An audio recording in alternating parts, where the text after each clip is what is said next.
Comes on everyone. Let's start off. So last time we were doing heat engines.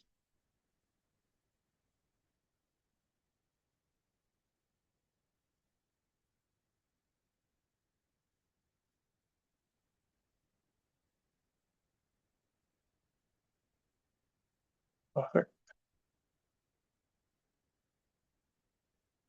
Great. Let's start off. Other scans on.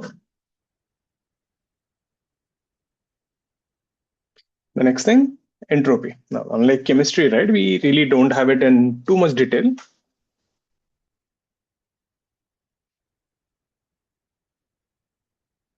Entropy symbol is S.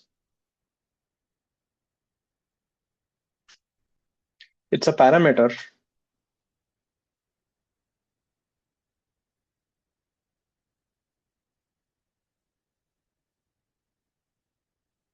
which gives disorder in the system.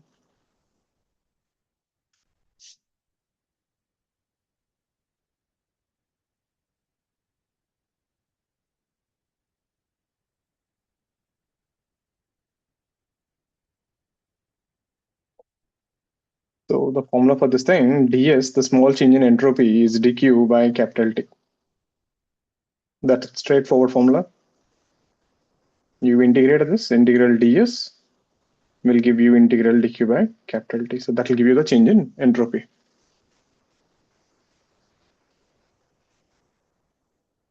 Similarly, you can also write dq is equal to TdS. So the heat in a process is also calculated as integral TdS. So the area under temperature and entropy graph gives you heat.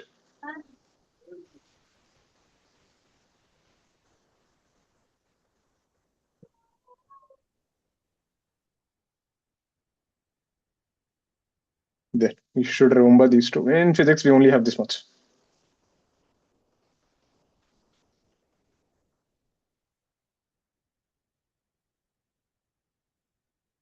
So if I give you entropy, you can find heat. If you know heat, you can find entropy. And in a reversible cyclic process, now in physics, all processes we have taken are cyclic only. Because if the process is not cyclic, meaning not reversible, then pressure, and temperature are undefined. Getting it? So in order to keep them defined, we have to move the state in a very slow process, which is a reversible process. So in a reversible cyclic process, the change in entropy is zero. But if it is an irreversible cyclic process,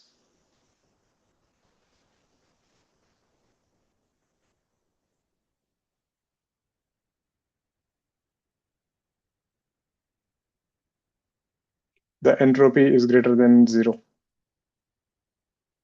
You must have learned this in chemistry, right? Entropy either increases or remains constant. It can never decrease.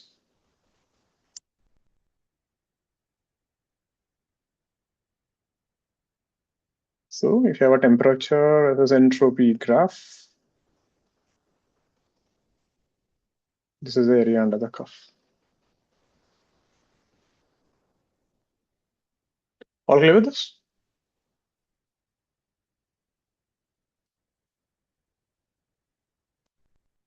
Okay, just give me a minute. Let me just kick out the people whose cams are not on. Then we can continue with the class. Shit, why people are switching on? I didn't get an opportunity. Anyways, so let's continue with this.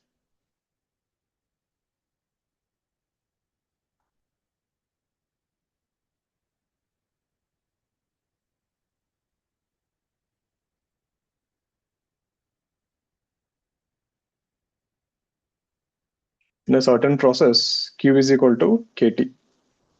K is constant. T is temperature in Kelvin. Find change in entropy.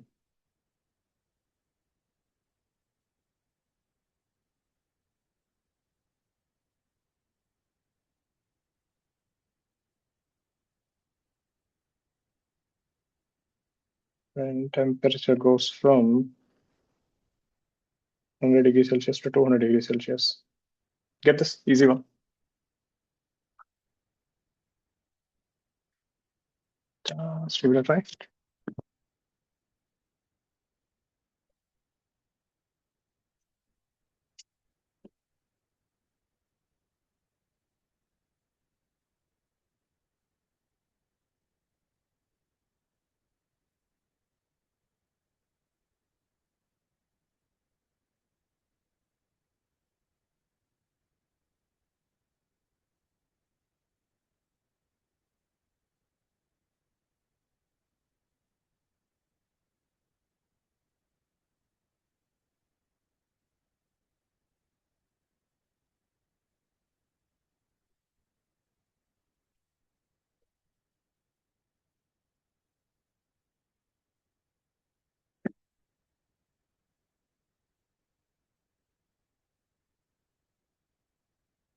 What are the answers? Right, Samyak. नहीं होता.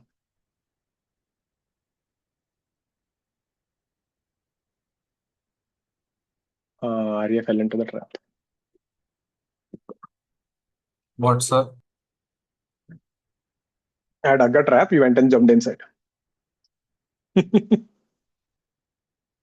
Let's see. This is a straightforward one. So what is dq? dq is kdt, right? So change in entropy is integral dq by t, which is k dt by t. Limits will go from 373 Kelvin to 473 Kelvin. This is scale on 473 by 373. That 300 and 200 will look so nice. We'll put ln 2 there. So you just have to be careful. Temperature is in Kelvin. This was an actual JE question. Right? And the best part is even JE people messed up. They gave options ln 2, 1 by ln 2, k by ln 2, k by ln 2. So they also forgot that temperature should be in Kelvin. They took 200 by 100 and they had to give a bonus. So yeah. Let's see one more. We are done. Almost entropy is a small thing. We'll start off with heat transfer today. Heat transfer will finish off by next week. It's a good one. Matlab, advanced perspective, heat transfer is a one very good thing. So we have a temperature versus entropy graph.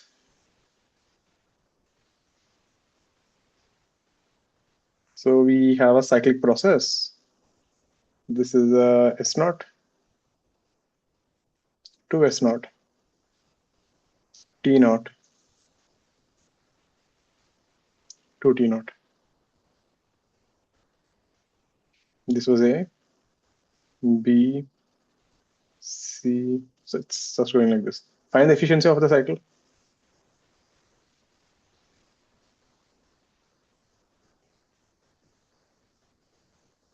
So every time they won't give you PV graph or VT graph, they can ask like this also. What gas not given, number of moles not given. You only have a temperature versus entropy graph and you need to figure out efficiency from here. Think it's a good one. I'll give you a minute or two.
So again, Romer, what is efficiency? Efficiency is work done by positive heat. Agreed? Now in a cyclic process, what is delta U? Zero. So in a cyclic process, delta Q must be the total work done. Making sense? So because efficiency is total work by positive heats, right, Aditi? And now in each process, can you find the heats? A to B, find the heat. B to C, find the heat. C to A, find the heat. and see which one is positive in that. Making sense? Because if you find the total heat, that should be nothing but total work done, isn't it? See, when you say total heat, that includes positive and negative heat. So that total must be work done. Now, if you can find out which is the positive heat in this cycle, and if you divide them, you're done. So try it somewhere. We have two answers. So how do we start with this? So first we'll start with an argument, right? Let's find out, actually, not a big deal. Let's find out heat in Q A to B. Remember, it is the area under the graph. So Q A to B, temperature versus S. So we need to find the area under this graph. So A and B, drop a thing, this area. How much is this? That would be half into, it's a trapezium, which is a T naught and 2 T naught, 3 T naught into S naught. So 3 by 2 S naught, T naught, positive. Similarly, when you go from B to C, it is 0. There's no area under the graph. ds is 0. Similarly, when you go from C to A, you're going backwards, so minus T naught into S naught. Perfect. So the total work done is actually the area enclosed by the graph. You could have said that. But okay, I'm just trying to show you everything. So QAB, QBC, QCA. Reason delta U is 0. So the total work done will be half S naught T naught. And you can clearly see in this, the only positive heat is QA to B. So this will be work total by positive heats.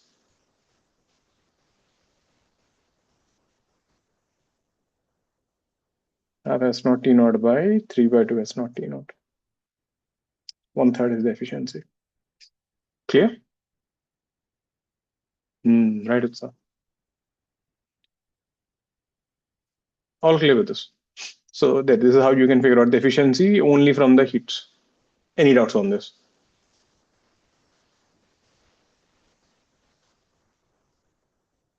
Yeah. There, with that, we are done with thermodynamics. So if you see in thermodynamics, right, we had the first law, then we had the heat engines. These are the two things, and especially first law, you saw the different varieties there, especially the efficiency of a cycle, distance moving, right? And then there is one more thing, the relation between PVT and all that stuff. So do check it out. Again, it's not a very difficult chapter, but important one. Next thing, heat transfer. Now, till now, we kept on saying heat is going from here to there, heat is given, heat is that, but great. But how do you actually give heat to a system? So we can transfer heat from one point to another point in 3 different ways.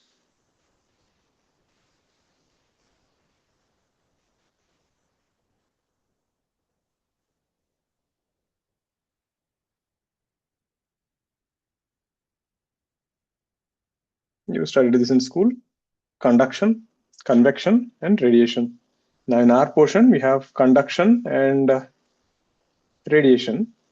Convection is removed from the mains portion. Actually, convection, we just have one special case. It's very difficult to study convection, right? So, but we had one special case called Newton's law of cooling, which is removed in the mains portion, but still there for advanced and bits. So we are still going to do it anyways.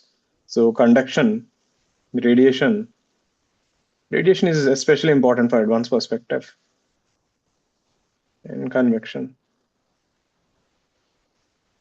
Yeah, but the whole thing is, this is a pretty good thing. Later on, we will see, we will mix up current electricity with heat transfer, and we have questions like you can do a lot of mixing up. So first thing, we will study conduction. Now, just to give you an idea, right, exactly what is conduction and convection in this thing. Conduction is a thing, where the heat is transferred from one point to another point without the transfer of material. In convection, the heat is transferred from one point to another point due to the transfer of material. In radiation, the energy is transferred due to the photons. So if I had to give an analogy, think of like this. Let's say you're sitting in a class, right? I am standing here, and let's say I want to pass on a pen to the person in the last, right? I'm giving a pen. Now, how can I give this pen to this last person? One, I can give the pen to the first guy and tell him, pass it on, pass it on, pass it on, pass it on, pass it on. This is conduction. No one has moved from their places, but the pen has reached the last person. Making sense? The second thing, I will take the pen myself and I'll walk and give it to him. This is convection. There is actually transfer of material. Third, I will throw the marker and he will catch it. Radiation. This is photons. Is that analogy making sense? Think about this. Is there any other way can I give the pen to the person in the last bench? I either pass it on or walk and give it or you throw it. I hope it's making sense. So that's your conduction, convection, and radiation. So that's the simplest way to think of what are these exactly. So first thing, we will study conduction. Again, you will find a lot of similarities with your Poiseuille's equation in viscosity. So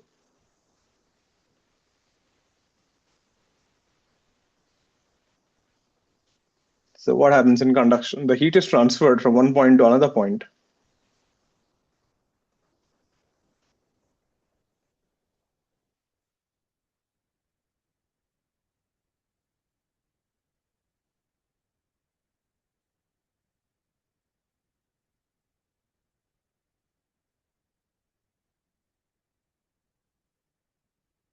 Without the actual transfer of material.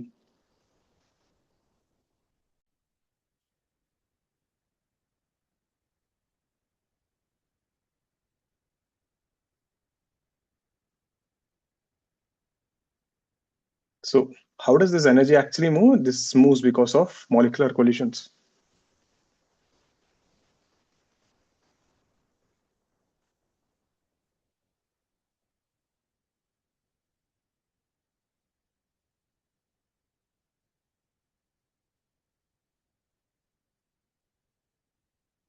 Right. So for example, if you take molecules in a lattice, now see molecules in a lattice, right? They're not like gas molecules. They don't have translation and rotation. They only have vibration. So these molecules in a lattice are constantly vibrating.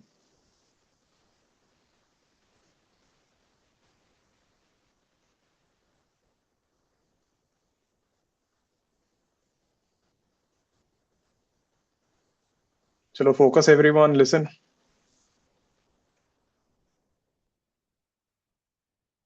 Are in a constant state of vibration. So when you say the temperature is high, indirectly you're saying the molecules are moving with more kinetic energy or they're moving faster. And we know from collisions, if two molecules of same mass collide elastically, what will happen? They'll exchange velocities. So 3 by 2 kT is proportional to T here. So higher the temperature, the faster the molecule moves.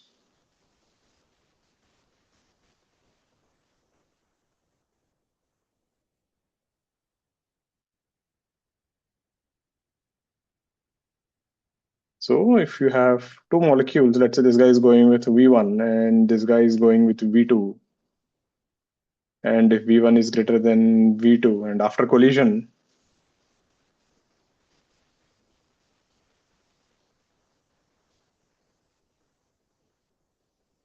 this guy will go with V2 and this guy will go with V1. So that means when you start transferring heat, if you take a rod or something and if you start heating from one end, the molecules on one end will start vibrating with more amplitude and the molecules on the other end are not vibrating enough. So, and there are collisions continuously. Let me show a picture like this. So let's say we have a rod. Let's say you kept a heater on one end and you're heating it. Now, because of this, what will happen? The heat is flowing through the rod. And if you look at the molecules inside, the molecules on the left have more temperature. So these things will have big vibrations. And these molecules are having small vibrations. I'm just exaggerating the figure. So these things have less amplitude.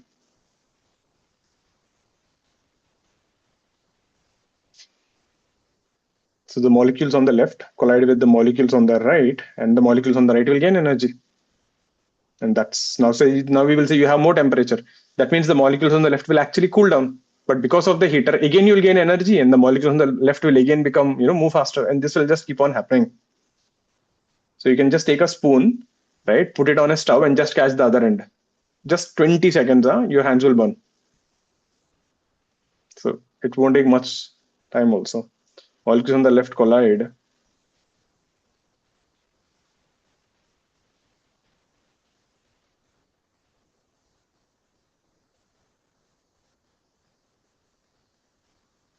With molecules on the right,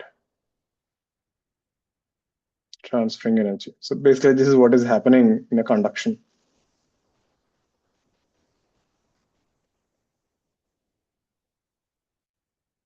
So if I had to show you a picture, this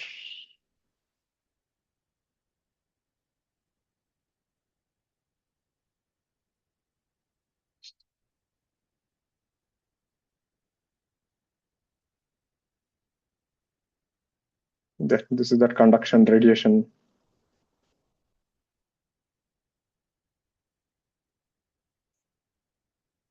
This is the molecular vibrations.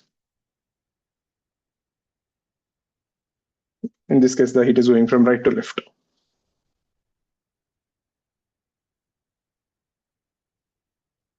So how does this conduction look like?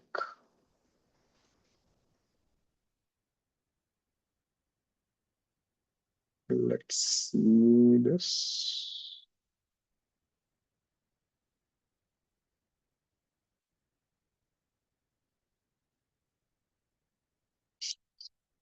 Hey everyone, today I'm going to be showing you the world's fastest heat conducting. Today I'm going to be showing you the world's fastest heat conducting material. And then I'm going to cut it open and show you what's inside of it and how it actually conducts heat so fast. So first, let me show you how fast this thing actually conducts heat. It's pretty amazing. It's almost instantaneous. I have two rods here. One of these is just a regular copper rod.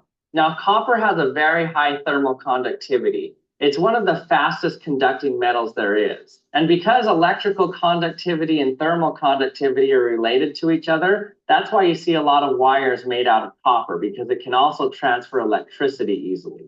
So I'll compare this copper rod to this heat pipe here. So there he has two things. They both look same, but the left one which is holding is called a heat pipe. And the right one is actually a normal copper rod. Right? Both are completely different. So show you how much it's copper to actually see this heat transfer. So now we can't see the heat directly, right? But what he's doing, you can see that film. And then I'll put my heat pipe on the other side here. So this film, right, it reacts to the temperature. Whenever you put something hot, it becomes red. Whenever you put something cold, it becomes black. So when this stuff gets cold, it turns black. There, can you see?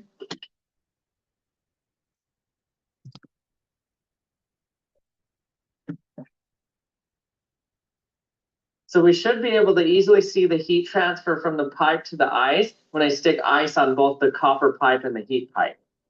Okay, so what I'm going to do So he kept both of them on top of it, and he's going to keep an ice block on the left-hand side. Now think about this. If you keep an ice block on the left-hand side, that means the left-hand side is cold, the right-hand side is hot. So the heat will flow from right to left, right? I'm going to set ice on the heat pipe and the copper pipe, and we're going to see how fast the heat gets transferred from the pipe to the ice. Okay, 3, 2, 1. Whoa, it just instantly turned it black here. Here you can clearly see how it is now moving. You can see it slowly moving up the copper pipe. That is awesome. There, that is your conduction basically. So it just doesn't happen instantaneously. It takes a bit of a time. So heat is being pulled out. So wherever you saw black, it is actually cold. You can see how long it takes to move up the copper pipe. You can clearly see there's a conduction which is happening right now.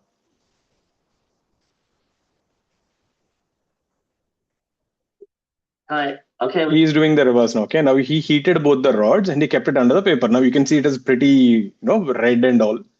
Now if you keep an ice, same story. You're pulling the heat out again. We've heated both of them up now. Let's set our ice on. Okay, 3, 2, 1. Look how fast this one turned black. The heat pipe was almost instant. Here you can see the heat transfer at bottom. See how it is. The heat is being pulled out actually. The molecules are slowing down. And so then the copper pipe, you can see the heat slowly coming out of it.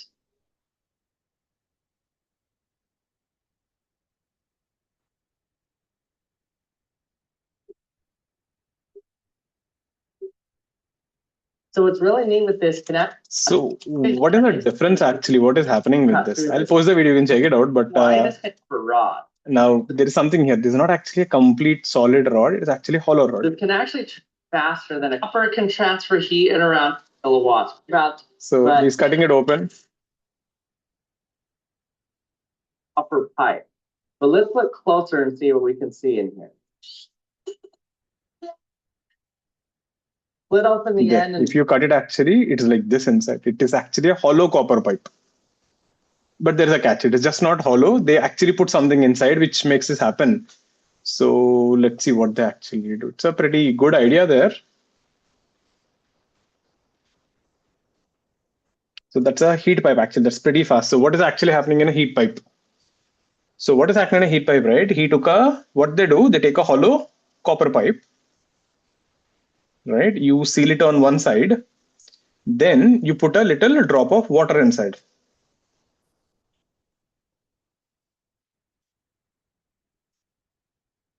Okay, you put some water inside and then you first heat it up. Now, if you heat this, what will happen? If you heat this, the whole thing will be filled with some kind of a steam, right? Right, and once it is filled with steam, and then you seal it up. Clear? You seal it up. So inside what you have, and the steam will condense and again will become droplet. Now you have a kind of little low pressure region, isn't it? So whatever you have little vapor kind of thing there. So what is happening, So that small droplets which are there here, which are condensed, the moment you give heat, because inside it is a low pressure region. Did you guys study this in chemistry? Your boiling point depends on pressure. If you have a low pressure, then the boiling point is very low. Even for a small temperature, the water will boil. So the moment you give heat, even a little amount of heat, this water will suddenly vaporize, right? And because inside is a low pressure, and this thing will just start flowing from left to the right. You're getting it? All the vapor that got created will just rush through the vacuum, the low pressure region, and will fill up this whole space. So actually, this is not conduction, this is convection, isn't it? The reason, can you see that video, that the moment he kept the ice, immediately it got transferred? Instantaneously, something actually moved inside very fast.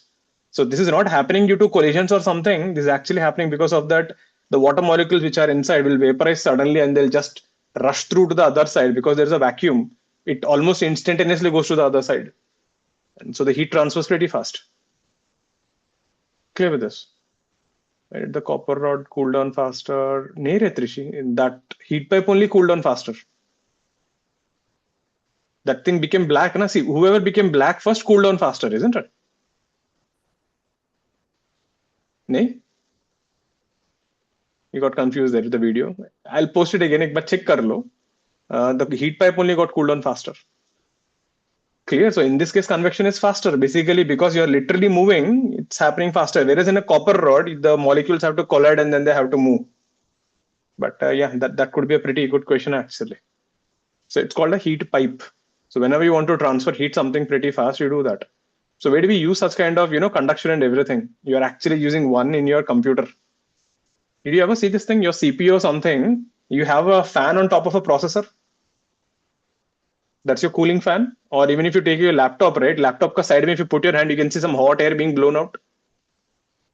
So if you see, right, the laptops actually get heated up. The temperature of the processor goes to around 300 degrees. So if you don't keep cooling it down continuously, right, your processor will burn down. But the problem is regular cooling will not help. Okay, so you need some kind of a, next time observe that if you ever have a desktop, right, if you open it and see inside, you have something like this. You have the processor ka chip. On top of it, you have this big fan kind of thing sitting on top of it. And if you see here, you have a lot of copper plates actually. So basically heat is transferred to these copper plates and then air is blown between the plates. So you're cooling down the whole system there. Now, for your PC and my PC, right, they're really not that powerful. So air cooling is fine. But if you're using, ever heard about this thing, water cooling? Ever heard the term water cooling? There are some PCs which have a water cooling. Right? Expensive, but they are effective in removing the heat. For supercomputers, right, they use liquid nitrogen.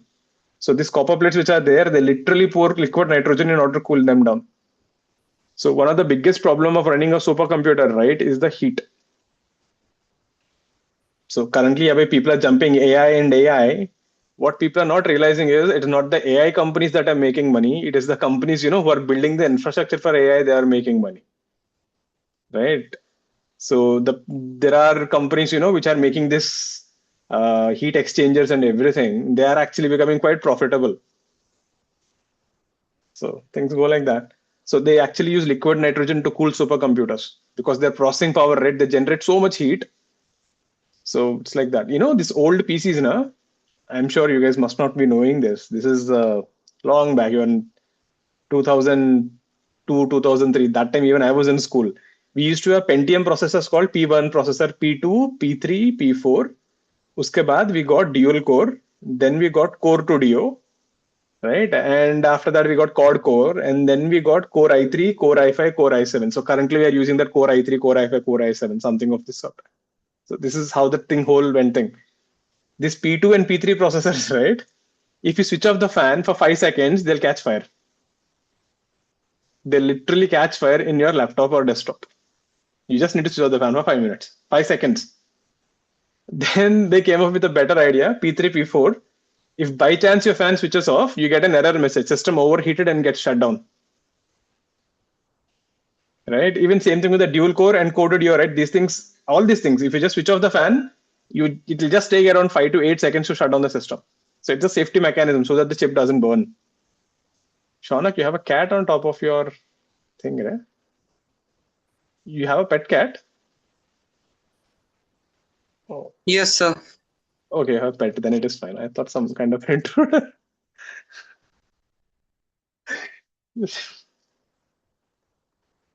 Interesting. Yeah. So yeah, it goes like that. So one day what happened, my neighbor, my roommate in IIT, right? This guy was a little, cleaning freak. Like he got a new desktop.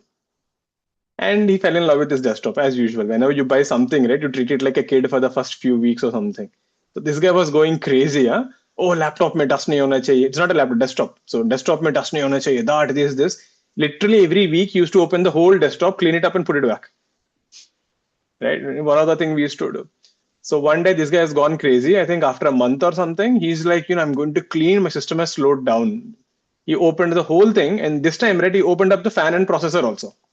When you opened up the processor, on top of the processor, right, there is a gray color dust. So there is some gray color kind of dust is there. He's like, oh shit, because of this dust, my computer has slowed down. Karke, he cleaned it up. And then he kept back the processor. Everything is fine. He switched on the computer.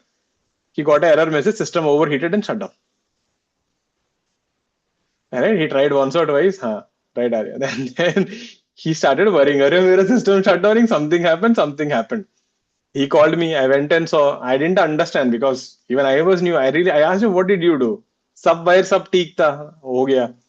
Then we went to a senior. Right, we told him, boss, it's not working. He came and saw and said, yeah, your system is overheating. Then he asked them to exactly kiya kya. He said, explain me everything you did with the desktop. Then he said everything. Then he said, on the processor, there's a lot of dust. I cleaned it. He said, idiot. There's something called a thermal paste. Getting it? The problem is, even though we say the processor is touching the metal, right? Remember in friction, we saw there are always gaps. So what they do, you have something called a thermal paste. You'll get it even now also. You can just buy it and you apply the paste on top of the processor. On top of this thing, a fan sits. So that basically, you get a more better contact. So heat gets transferred much easily. This guy removed all the thermal paste. So, yeah. Then we had to go to the Chennai. There is an area called Mylapore. So there we used to have a closest shop. We went and that time it used to be expensive, right? I think we brought it for some 200 rupees. 200 in 2007 is an expensive thing. 200 rupees mein, you'll get 5 biryanis. Just imagine the cost of it. So that is how we count money. Getting how many biryanis you can afford with 200 rupees. Right? Did I tell you about dosa theory? Yes, sir. Told you, I guess. Didn't tell you dosa theory. It's like, imagine, let's say, you're working in Bangalore, okay? Or you're working in some city, okay? Bangalore. Let's say there you're getting a salary of 1 lakh per month. And you got a better job offer in Mumbai. Now the question comes like, how much salary should you ask and how do you justify? I think I told you this thing. So this is a common thing, right? Normally, whenever you're going abroad, right? Let's say you're working in Mumbai and you're getting a New York branch. Same company, right? You can't expect the same salary, right? If you're working in New York and you can't take Mumbai ka salary. So the question comes, how much should you ask? So normally what they do, they have this something called PPP. It's a parity index, cost ka thing. So the one simplest way to do is, in India, if you buy a McDonald's ka burger and a meal, see how much it costs you. Let's say it costs you 500 rupees. The same meal, same burger, if you go to New York and you buy it there, and let's say it costs you something like maybe $20. $20 is around into 100 rupees, pakad lo, 2000 rupees. So that's almost 4 times the difference. Making sense? That means your cost of living is going to be 4 times there. So ideally, if you're getting 1 lakh here, I think you should ask 4 lakhs per month there.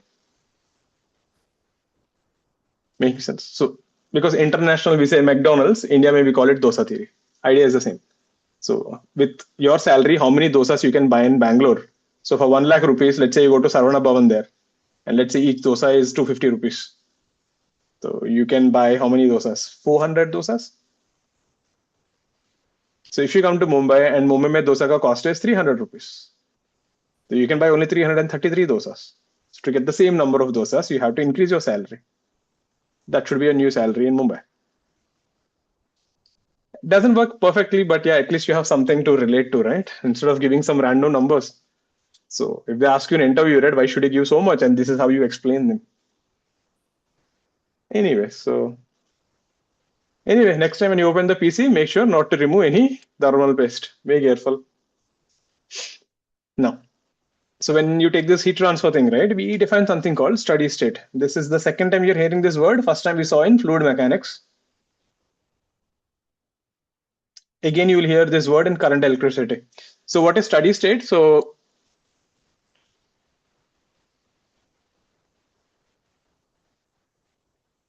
the property at a point.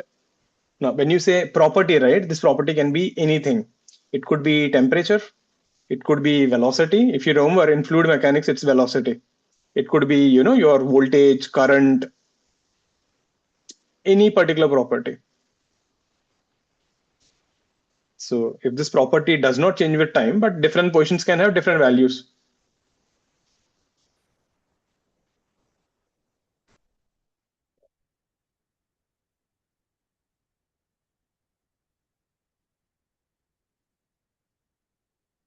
Right? We say the system in steady state, right? And different positions can have different values. That is acceptable. But at a given position, your velocity, your property cannot change.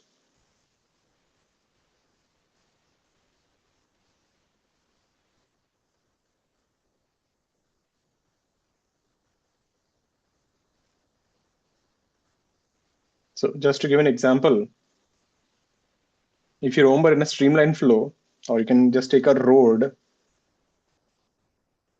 So here, when the particles are coming, let's say they have a speed VA.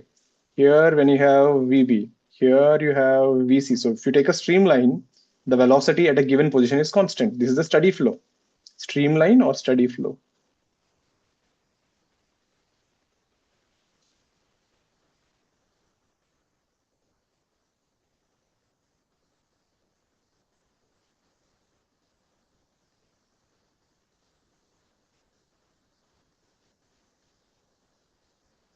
Velocity of the particle is not constant. At a given position, no matter which particle comes there, will have the same speed VA.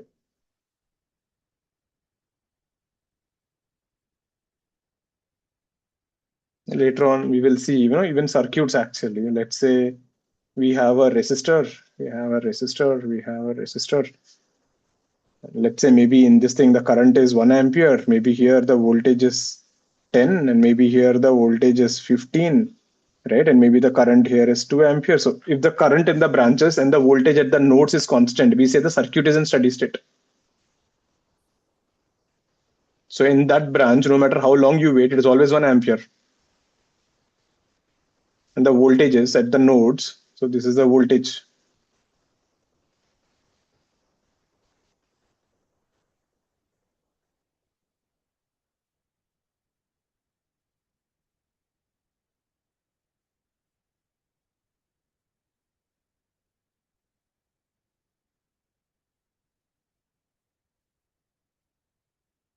Then we say it's a steady state circuit.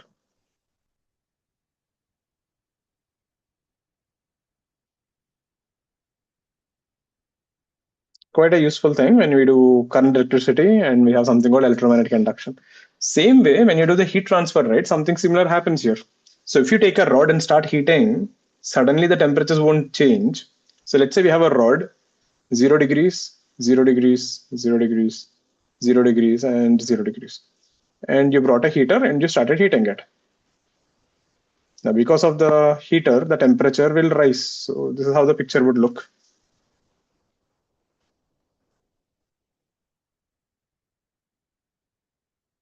So maybe let's say 100 calories per second heat is going inside. But what happens? The rod will start absorbing the heat. So maybe here you are getting only 20 calories per second. And maybe here you are getting 0 calorie per second. So all the heat gets absorbed by the rod. And where does this heat go? The heat is used to increase the temperature. Maybe this guy becomes 100 degrees. Maybe this guy becomes 80 degrees. Maybe this guy is 10 degrees. And maybe this is 0 degrees. And this is still 0 degrees. So there is no heat output. So this is still an unsteady state. So in this scenario, right, inflow is not equal to outflow.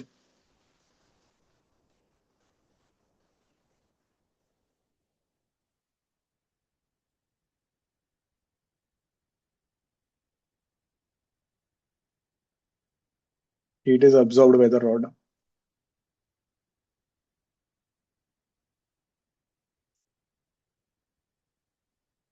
Yeah, steady state matlab nothing changes, right? Even that resistance has reached a steady state.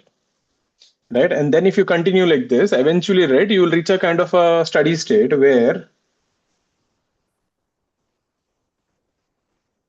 you're sending 100 calorie per second.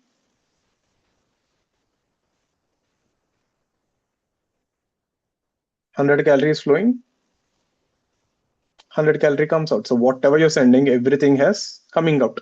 That means the rod stopped absorbing heat. If the rod stopped absorbing heat, so temperatures will not change anymore. Now be careful, the entire rod will not have same temperature. Maybe this is how it will become like this. So in this state, inflow is equal to outflow. Now you might get a doubt, sir, why are the temperatures not becoming same? Ask yourself, if this is 100 and this is 100, is there a temperature difference? If there's no temperature difference, will the heat flow? And if the heat doesn't flow, won't the heat accumulate at this region? And if the heat accumulates, then the temperature will rise. And if the temperature rises, then the heat will flow. You're getting the catch? If the temperature of the rod becomes same everywhere, then that means there's no temperature difference. If there's no temperature difference, then the heat won't flow. And the heat doesn't flow, then the heat will accumulate. And if the heat accumulates, then the temperature will rise at that particular point. So be careful with that. General notion is, people think like, oh, matlab, that rod will become same temperature. Not true. Whatever you're sending, everything is coming out. Right? It's something like, an incline kind of thing. So the water is just flowing. There's a constant drop. So this is what we call a steady state. So in a steady state, inflow is equal to outflow and the temperatures have become constant. This is your non-steady state.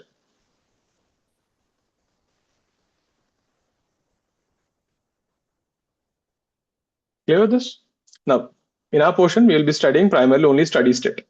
We will also see an idea how to get non-steady state, but most of the discussion will be in steady state. But is everyone clear with the steady state here, everyone? Any doubts on this? Anyone not clear with what is a steady state? That concept is important because it's going to come again in current. Clear? Great. Then let's see heat flow in a steady state.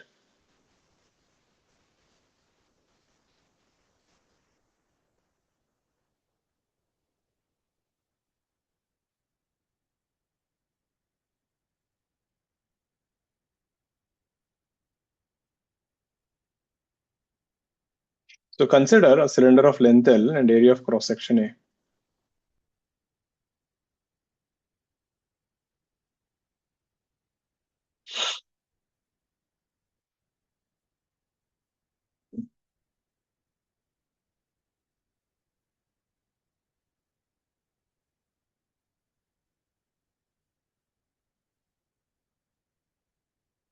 And the ends are maintained at temperature. So someone is maintaining a constant temperature at the ends.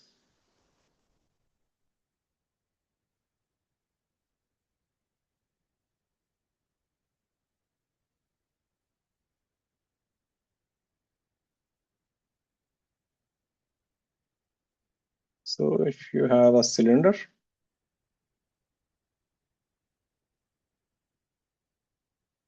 Let's say this is T1 and let's say this is T2. And let's say T1 is greater than T2.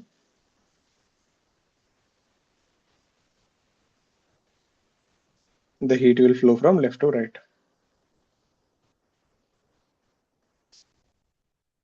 The length of the cylinder is L, the area is A. So we'll directly write down the formula there. So if you look at the proportionality there, we get dq by dt, that is the heat flowing per second, is proportional to the temperature difference. Kind of makes sense.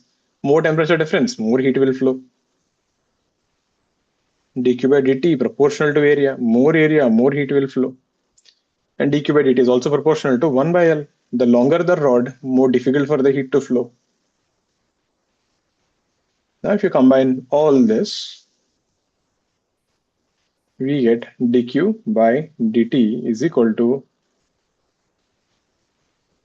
Ka T1 minus T2 by L.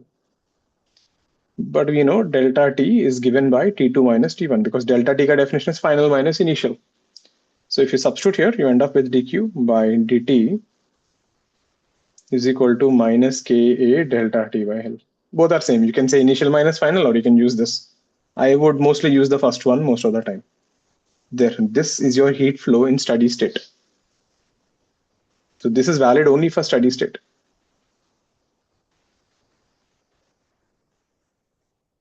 That means the inflow becomes equal to outflow. Whatever is going in is coming out and the temperatures are not changing.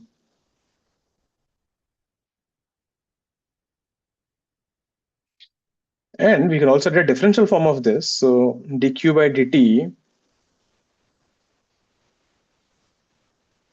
can be written as minus Ka delta T becomes dt and L becomes dx. This is your differential form, which is even valid for non-steady state. So in case the system has not reached steady state, this is what we're going to use. We'll discuss more about this in the next page. This is your differential form, valid for both steady and non-steady state.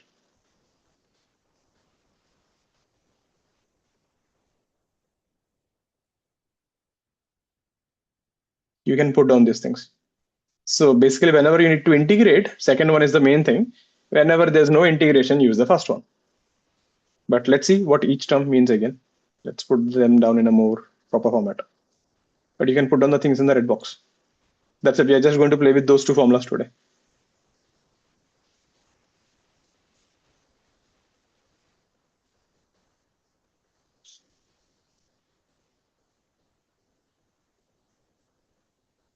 Clear?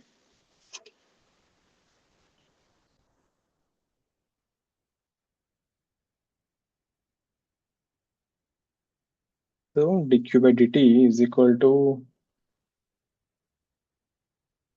minus Ka delta T by L. Let's see what each term means. So this dq by dt is your heat flow per second. It's also called as heat current.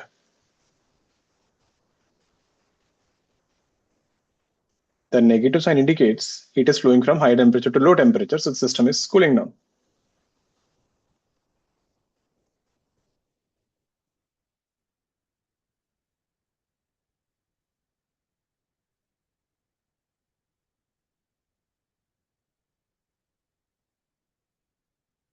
So basically, you're losing heat, so it's a minus sign there.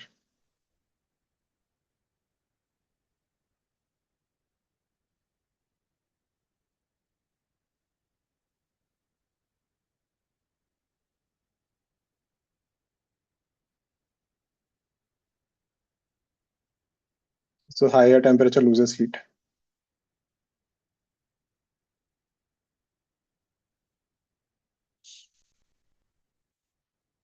The one who is receiving, I'll put a plus sign there. The one who receives the heat will have plus dq by dt. K is called thermal conductivity. Now, this is an important one. So what is the meaning of thermal conductivity? So the physical significance is higher the value of K, more easily heat can transfer.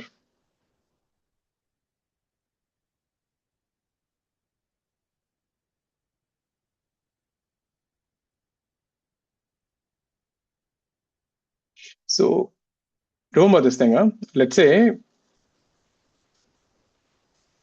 let's say it is winter or something, okay, or when it is summer, right? When you go to the class and you go and sit on the bench. Now, if you look at your bench, it is made of wood and it is made of metal.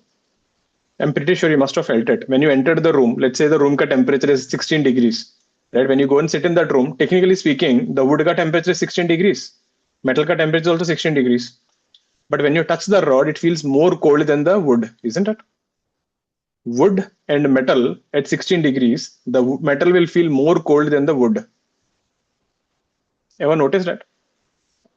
Or maybe, if you're walking without sandals on a road, right? Or on a terrace, ever observed your legs will start burning? But if you put a thin cloth on the terrace and if you walk on it, your legs don't burn. Even though the temperature of the concrete and the temperature of the cloth is same, right? When you walk on the cloth, it does not hurt you. But when you walk on that concrete, your legs burn. When you touch a metal and a wood of same temperature, metal will feel more cold or metal will feel more hot compared to the wood. So tell me one thing, what are you actually experiencing? Are you actually experiencing temperature?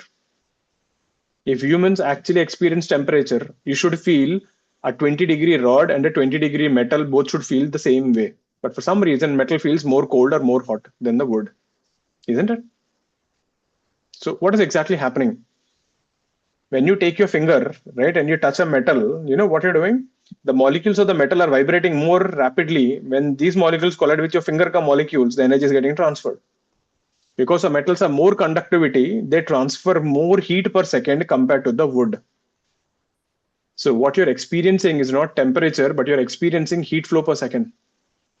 Because the metal transfers or removes more heat from second from your body, you think it is more cold or more hot.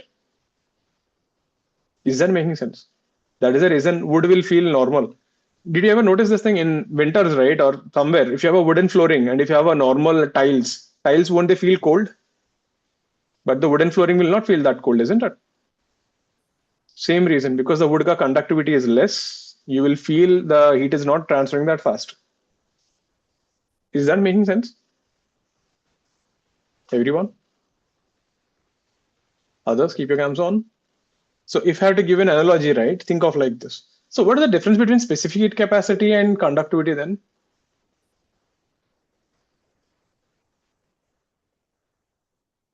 Listen, suppose let's say I have a container, okay?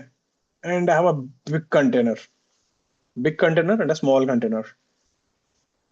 Listen to this analogy, okay? It's a decent analogy there. So in this container, the amount of water is like heat. So how much water is there in the container is similar to heat. Okay. Now let's say we have a tap.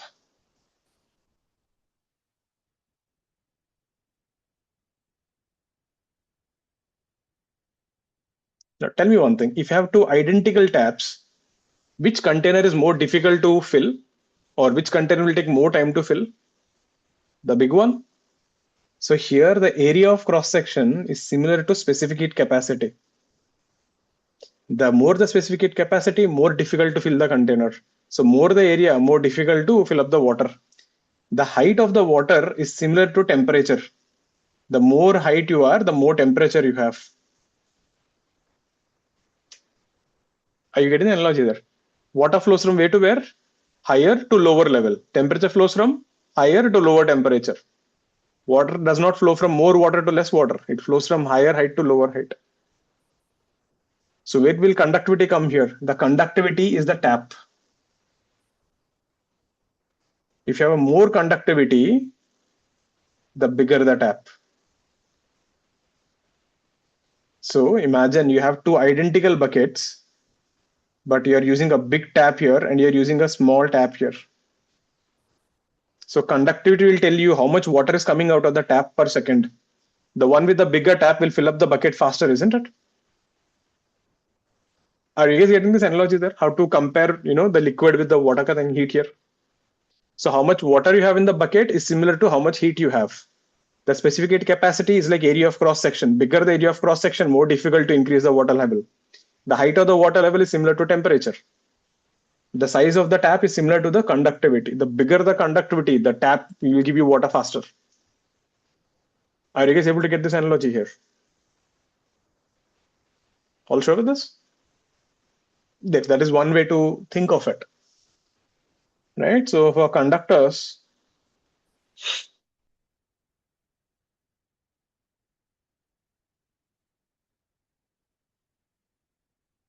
K will tend to infinity.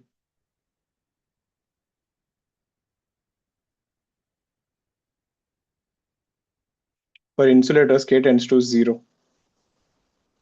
A is the area of cross section perpendicular to heat flow.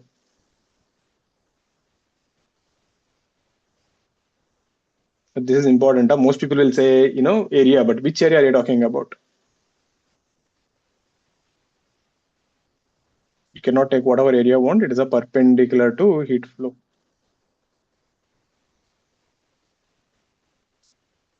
What is L? L is the length along the heat flow.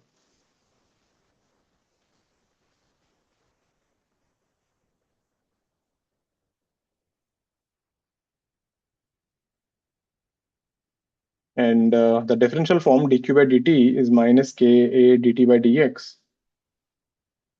This dt by dx is called temperature gradient. Do you guys remember where was the last time you heard this word gradient? Viscosity, velocity gradient, dv by dx. These are all the quantities that we have in these formulas. Clear with this?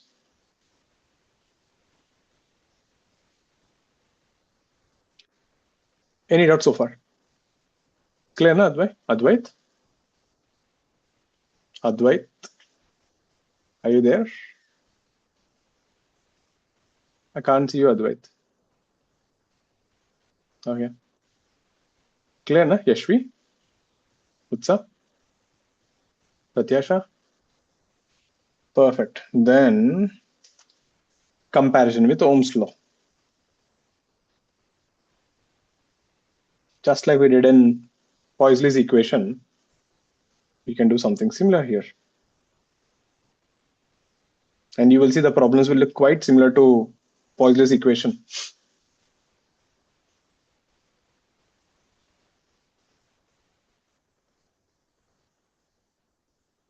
So T1, T2, the heat flow is dq by dt. Area A, length L. So if you look at the equation, dq by dt, it can be written as delta T by L by Ka. I'll just ignore the minus sign. This is your heat current. This is your temperature difference. This quantity at the bottom is called thermal resistance. So basically this quantity will tell you how difficult it is for the heat to flow through the rod or material. And you can clearly see the comparison. This looks like I is equal to delta V by R, where I is your current. This is your voltage difference, and that's your resistance.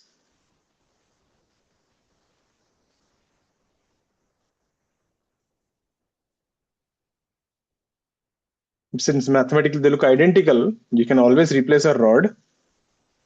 So if someone gives you a rod of length L, thermal conductivity K, and area A, you can replace this with one resistor where R is equal to L by K.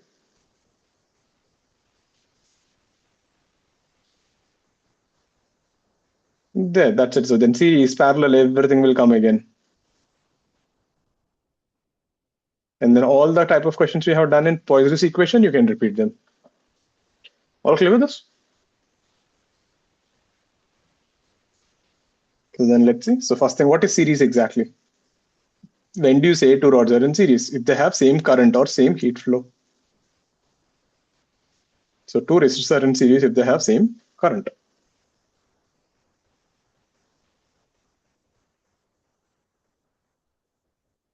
So if you have a rod here, L1, K1, A1, L2, K2, A2, right? You can replace them with two resistors. R1, which is L1 by K1, A1. R2, which is L2 by K2, A2. And then we can say R equivalent is equal to R1 plus R2.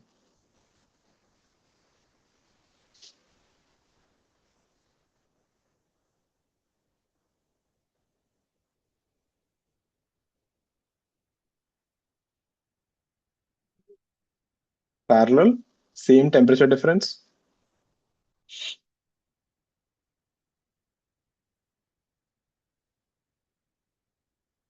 So if you have two rods, you can just replace them.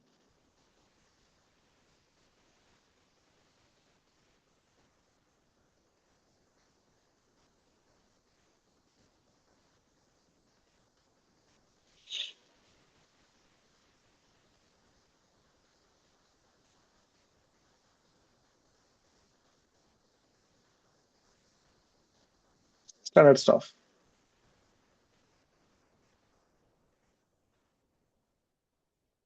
So 1 by R equivalent is 1 by R1 plus 1 by R2.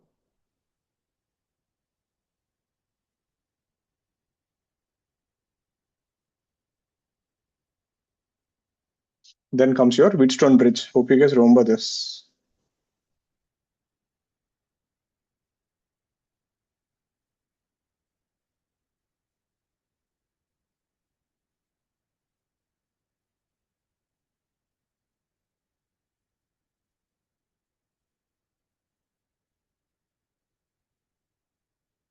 R1, R2, R3, R4, R5.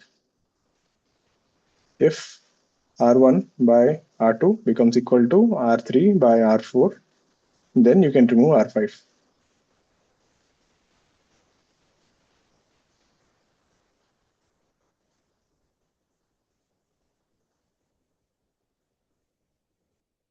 This is how the circuit becomes. The same stuff which we did in Poiseuille's equation, so not much. Clear with this. So once you got this, then the current I will be the potential difference here, delta T by R equivalent. So instead of voltage difference, we'll take temperature difference and we'll take R equivalent and we are done.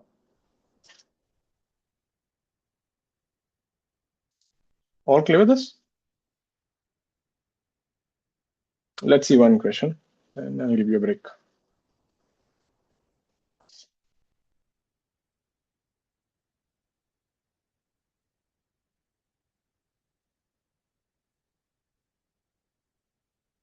So we have two rods, length L, thermal conductivity K, length L, thermal conductivity K. This radius is 2A and this radius is A. A is the radius, huh?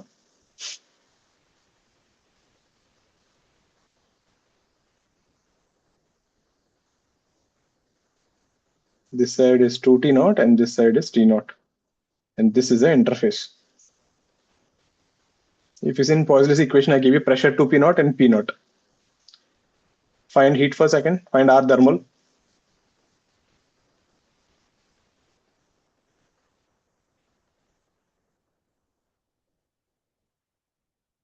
Find the heat flowing per second, dq by dt, and temperature at the interface.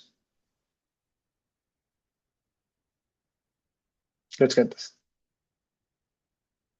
And just to show you,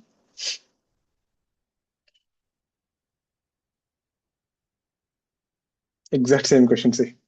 2P naught, P naught, 2A, A, length L, everything same. Find R equivalent, find volume per second, find pressure at the interface. Let's get this. Get me the temperature at the interface. That is what I'm more keen on.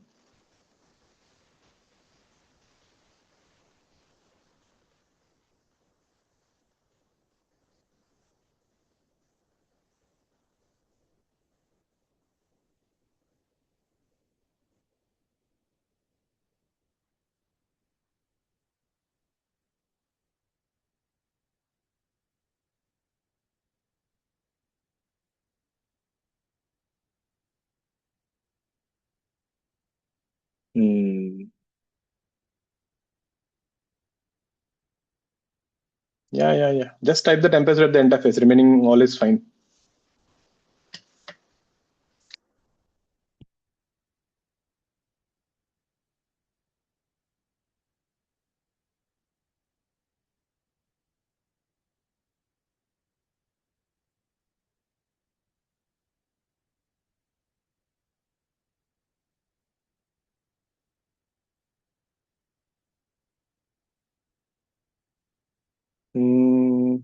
That looks right, Reshma.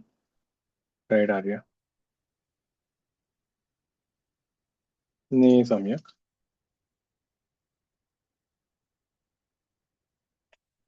Mm. Obvia, just check your answer. You got more than 2 T not.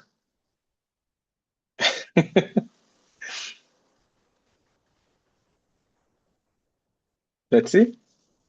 Step 1, replace the rods with resistors.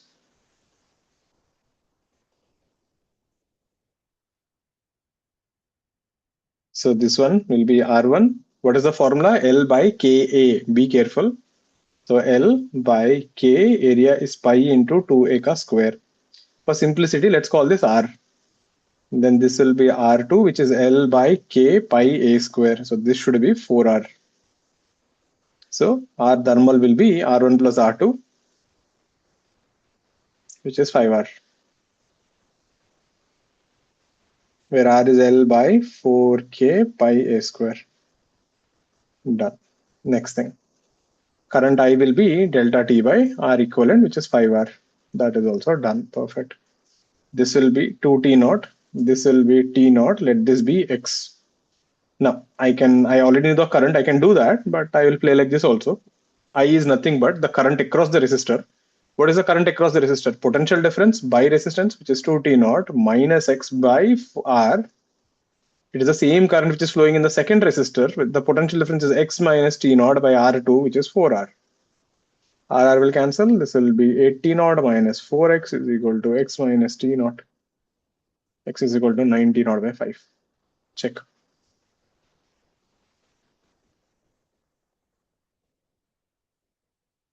Clear with the steps? So once you got the resistance, right, the questions are something similar like to the current electricity thing. So do have a look at this. Any doubts on this?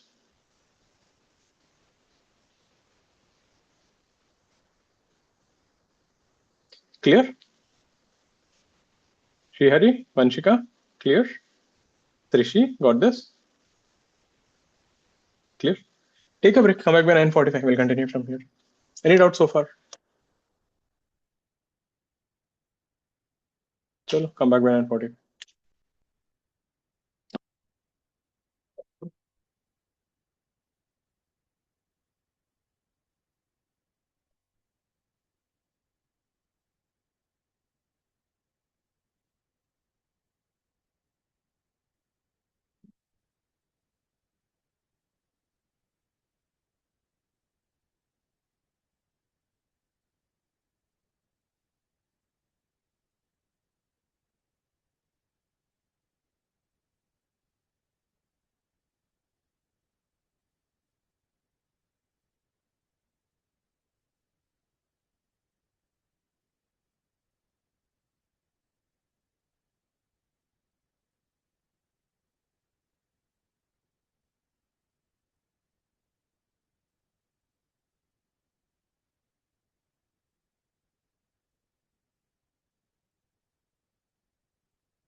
So let's say we have 3 rods.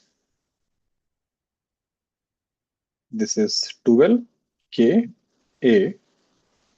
This is L K A. This is L 2K and A. The left corner ka temperature is 2T naught and the right corner ka temperature is T1, and here the boundary ka temperature is T1 and temperature is T2. Find T1, T2.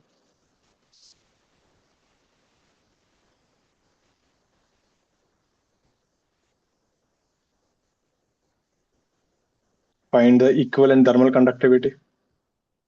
Because remember we did this thing, equivalent alpha, equivalent Young's modulus. Let's get this one. Cams on everyone.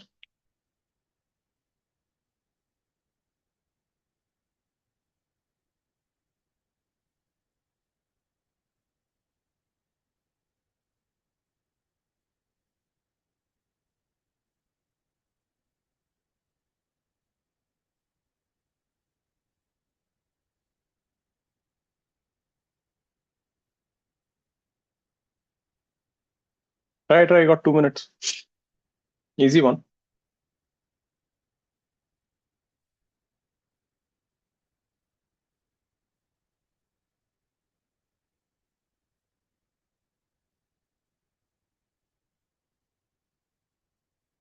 Remember, all 3 are in series. So what is same in all of them? The current or the heat flow.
Eight K by 7, okay.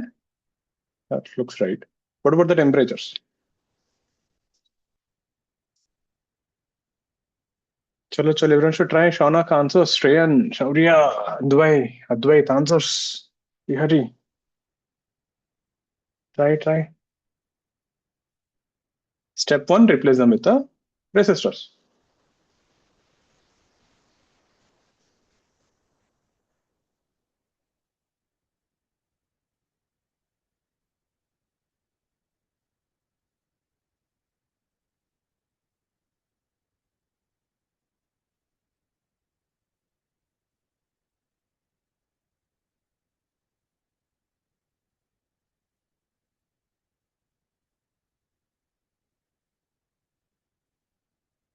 Let's see. So let's replace them with resistors.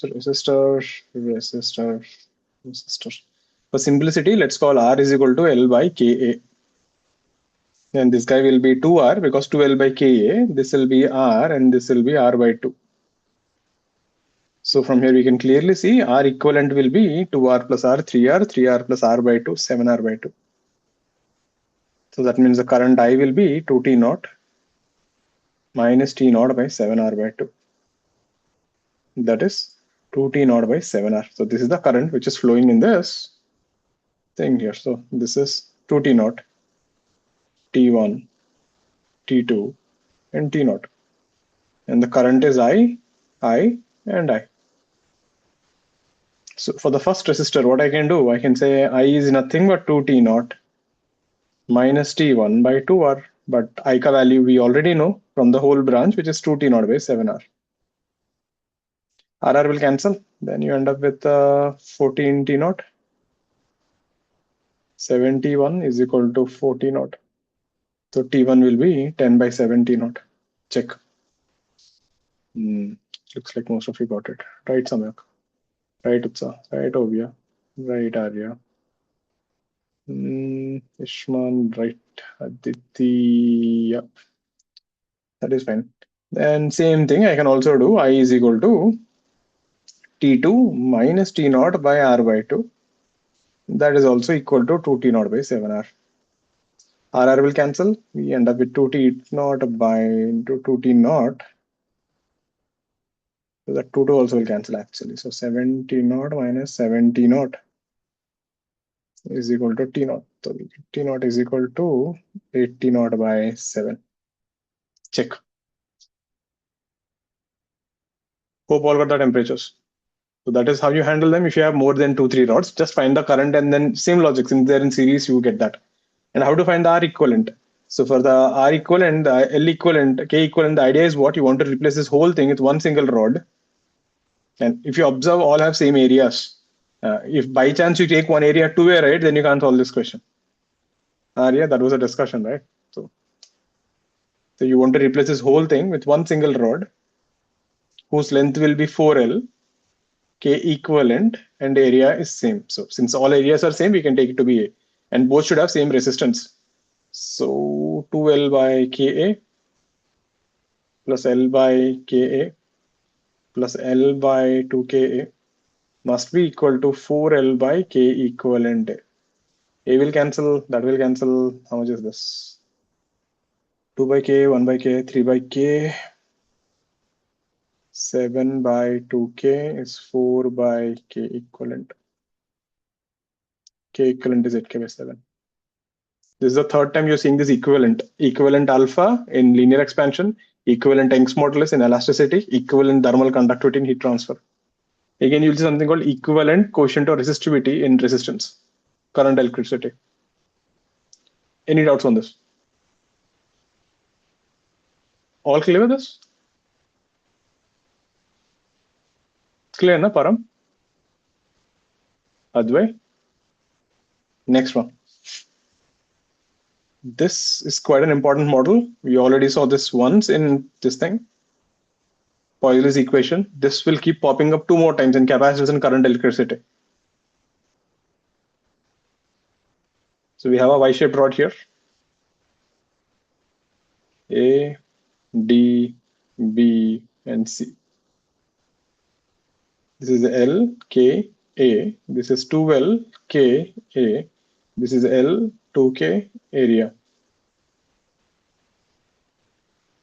Temperature at A, 3T naught. Temperature at B.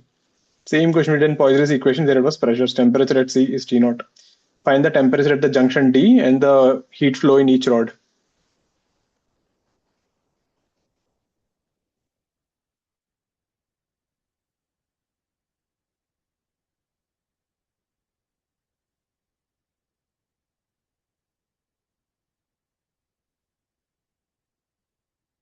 Let's get this.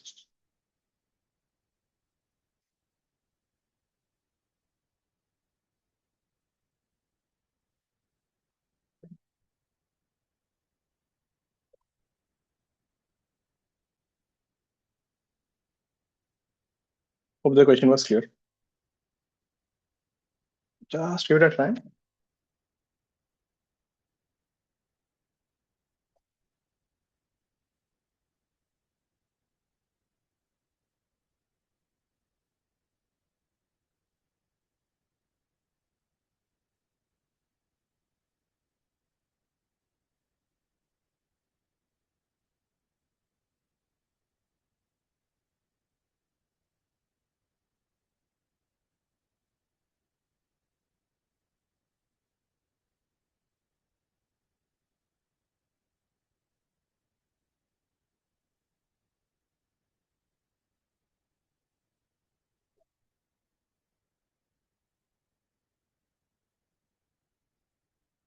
So what's the temperature at the junction?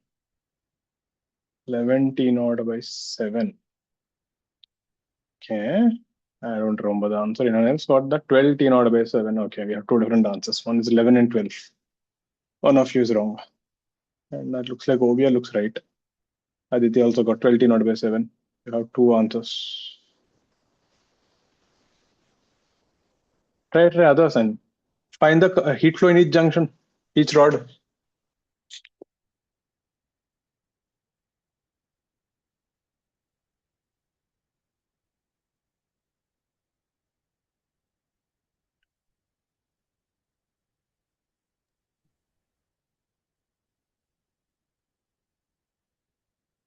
Right, Arya.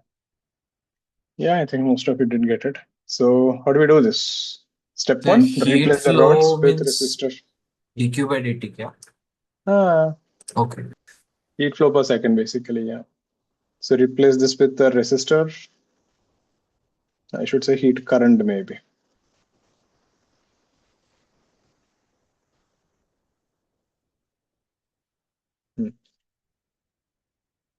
So for simplicity, let's call R is equal to L by K. This would be R. This would be 2R. This would be R by 2. A, D, B, and C. So the idea is this thing. So current going from A to D must be equal to, I'll assume current is going like this. Current going from D to B plus current going from D to C. How do I know they're flowing that way? I don't know. I'll assume. If it is wrong, the science will take care of it. And what is this thing here? So this is TA minus TD, which is 3T naught minus TD by that resistance will be R. D to B, it is TD minus 2T naught by 2R plus this is a TD minus T naught by R by 2. There, you can substitute here, solve, and you'll end up with TD is equal to 12, T naught by 7. You want the heat flow in each junction, take TD, substitute here, substitute here, substitute here. You'll get the current in each junction. Clear with this? Exact same question we did there in Poiseuille's equation, if you remember. There's no difference except for the temperature. All clear with this? Let's see one more.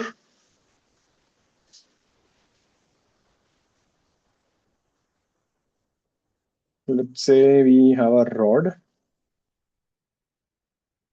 On one side, we have an ice block.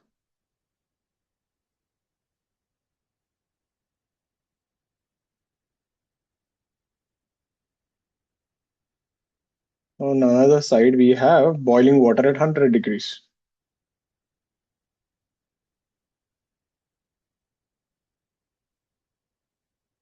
I hope you remember from calorimetry. Until unless all the ice melts, temperature will not change.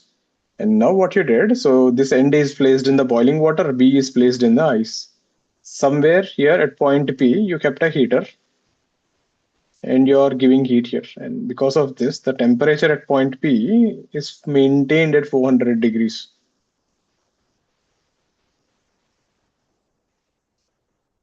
Right? So this is a rod there.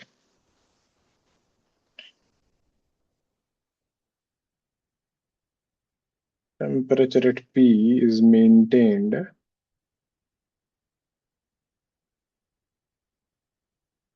400 degrees. We observe. So basically, how is the heat flowing? Because remember, this is 0 degrees, this is 100 degrees, and this is 400. Heat is flowing from P to A, heat is flowing from P to B. We observe the mass of ice melting per second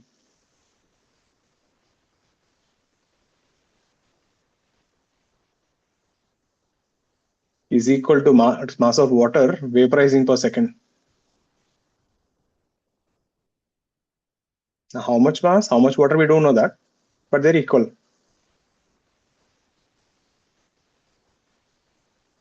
So this heat from this heater is going through the rod and it is used to melt the ice and boil the water. Find the distance AP by BP. Assume there is no other heat loss, so all the heat is going through the rod only. Hope everyone remembers latent rate of fusion and latent rate of vaporization curve values. In case you forgot, latent rate of fusion of ice is 80 calorie per gram. Latent rate of vaporization of water, 540 calorie per gram. You need this thing. Calorimetry and heat transfer, everyone. So the point P is maintained at 400 degrees, A is at 100 degrees, B is at 0 degrees.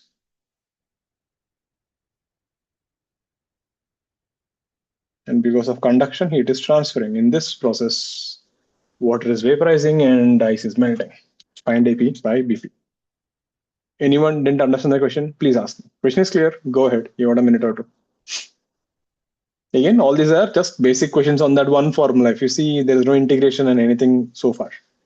These all are steady state standard questions.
Start like this now. Let heat Q1 flow this side, Q1 per second. Let heat Q2 flow for this side. Both the sides the heat is not same. And from calorimetry find Q1, Q2, and from conduction find Q1, Q2 and equate them because they should be same. Nee, Param, that is wrong. Right, Samyak. Yeah, one answer.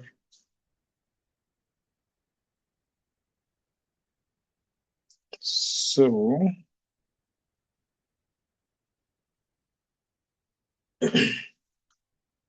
so let's say this side Q2 heat per second is flowing, and let's say this side Q1 per second is flowing. Great.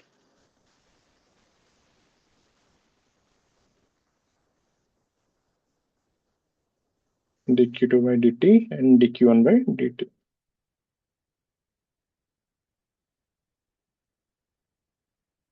Now, from calorimetry, dq1 by dt is nothing but mass vaporizing mass per second into L vaporization.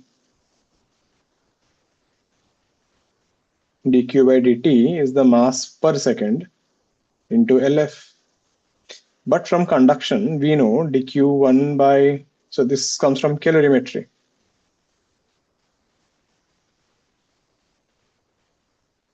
Because you said let the mass be m grams per second. And then from conduction, that same dq1 by dt is k, a, the length, I'll just call it LAP, and the temperature difference is 400 minus 100. So it's a 400 minus, and the steam is 100 degrees there. So the temperature difference is also not same. This is K, A, L, BP, and this is 400 minus 0. There, you're done. So divide them. If you divide this, then you end up with MLB by MLF. That would be 300. Ka will cancel, LAP, 400 by LBP. LV is 540, LF is 80. This is 3 by 4. This is BP by AP. 0, 0, 4 za, 2 za, 2 za, 27 za. AP by BP is 1:9. Clear with this? There, bit of a calorimetry and heat transfer conduction. All clear with this?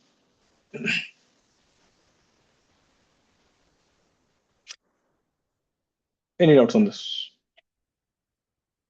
Next one. Let's do a theoretical question one. Let's say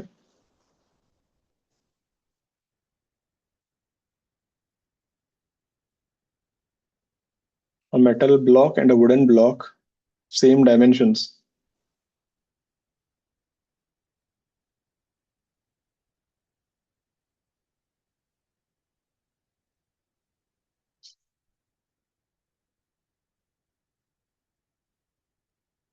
are placed in a hot room.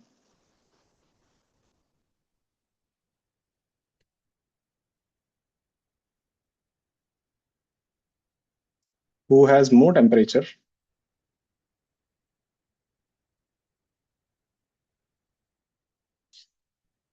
After a few seconds? After a long time? What do you guys think?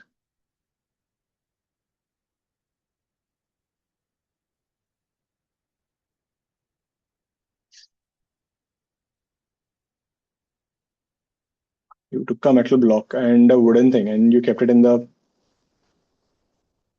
hot room for a few seconds and for a few hours, long times. So, what can you say about the temperatures?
Okay, let's see. Yeah. So if you look at the conduction rate, initially what would happen? Because the metal has higher conductivity, it will absorb the heat faster initially. Like I said, remember that example I gave you? The metal has a bigger tap, so it will fill the bucket faster. But eventually the bucket height is constant, so you have to get the same temperature. But I think of like this. Initially, metal would absorb heat faster, more heat, so temperature will rise faster and become constant.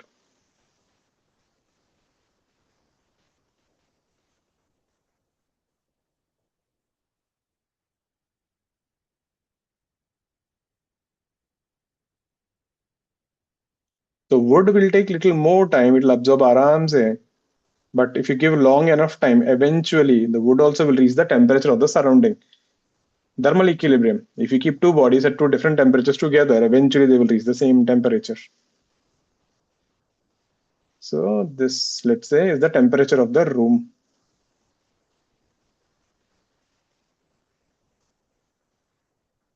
So the metal would rise pretty fast. This would be the metal. Whereas the wood will take arams a lot of time. But eventually it will reach. So the answer is after a few seconds, metal will have more temperature. After a long time, they will have same temperature. Easy? Let's see one more theoretical question. Let's say I have 100-degree boiling water.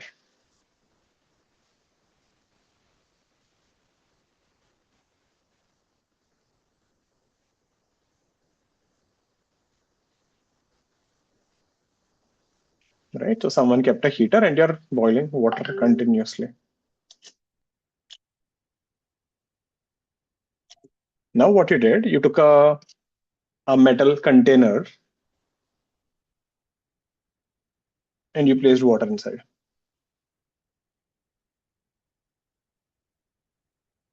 Right?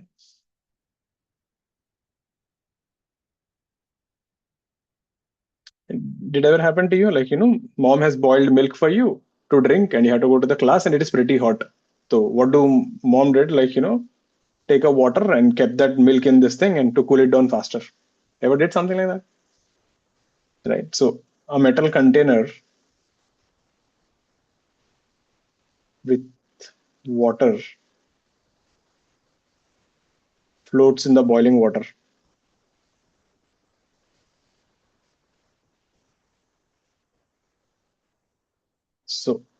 My question is, this water here, will this water boil or not?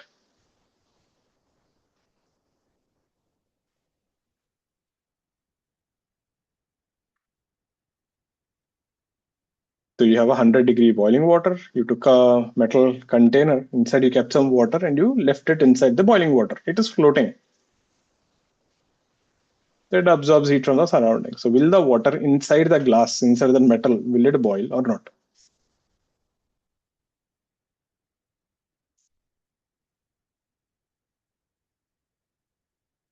Hmm. What do you guys think? With a reason.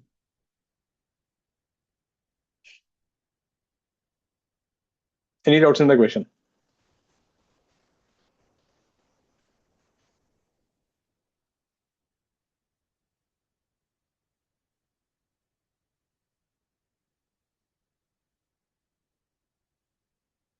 Hmm. Think about it. Let's say inside the water ka temperature is 50 degrees, right? And bahar ka 100. So what will happen? Heat will flow inside.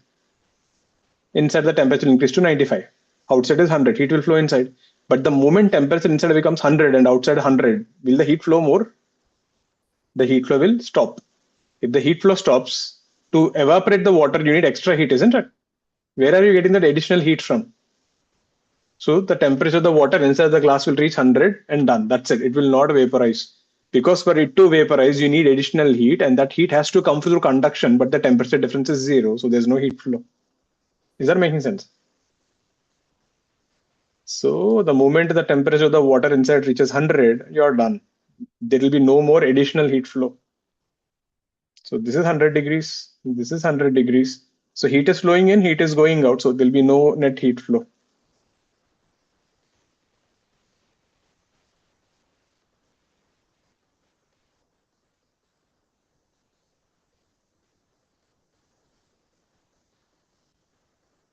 Since no additional heat transfers inside, there'll be no vaporization.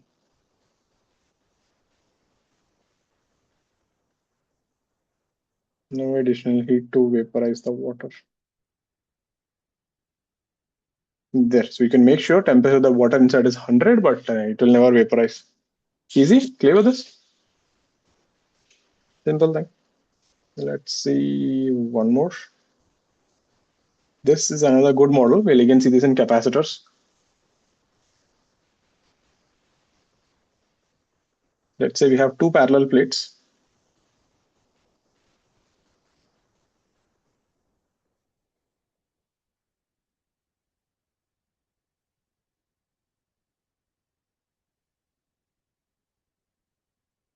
The upper region here is filled with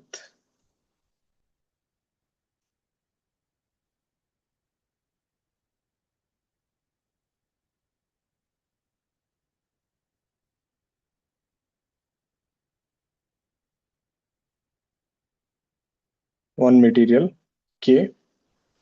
The bottom part is filled with another material, 2K. Now, if I just show you the side view, so the upper half of your room is filled with K, the lower half is filled with 2K.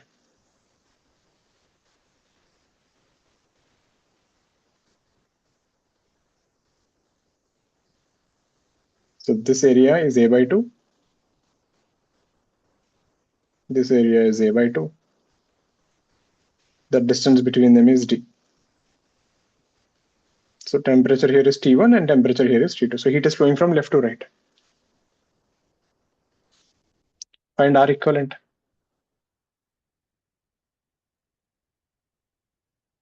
Second thing, same scenario, but the left half of the room is filled with a material K.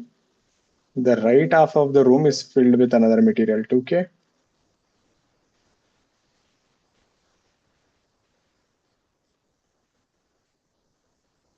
This area is A. This is D by 2 and this is D by 2. Find R equivalent. Same thing, huh? This is the same thing. I'm just showing you two different pictures.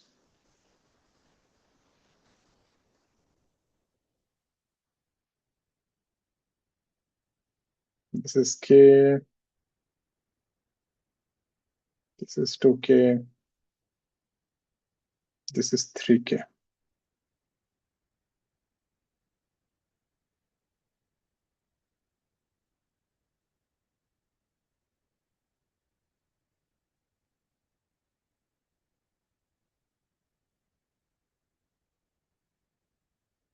There. So in all these three cases, so three questions basically. Find R thermal.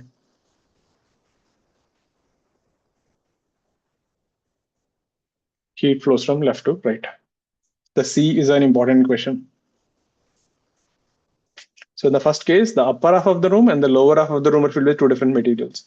Second case, the left and the right side of the room are filled with two different materials. Third, left is K, right upper is 2K, right bottom is 3K. So in all these three cases, find your R thermal.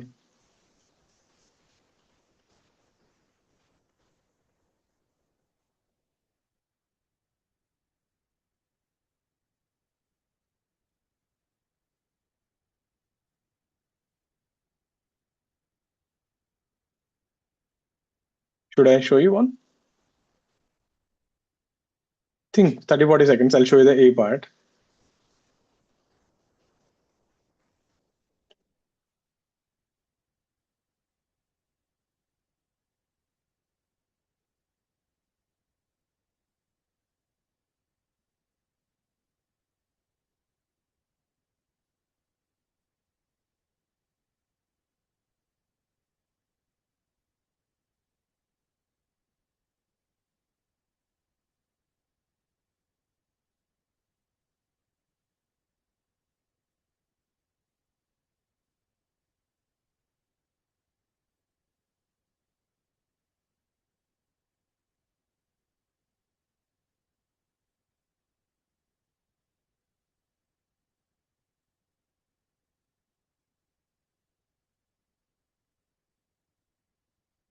Let's see. Let me show you the first one. See.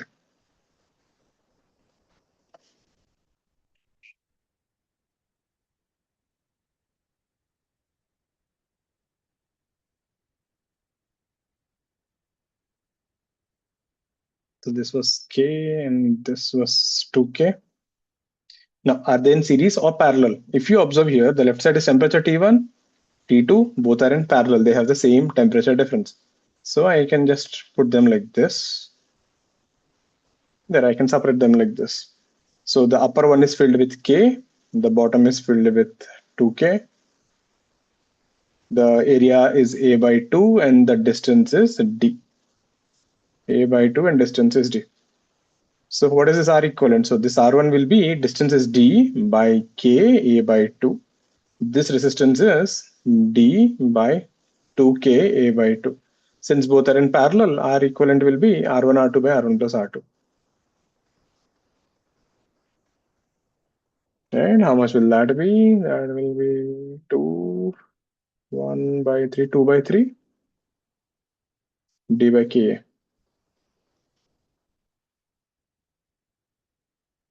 Clear, everyone? Understood what we did here? So the upper and the lower, right, they have same temperature difference. So they must be in parallel. The next one, the left and the right, they are in series. Why? They have the same current flow. Whatever current flows in K, the same amount of current will flow in 2K. So this can be written as 1 and 1 like this.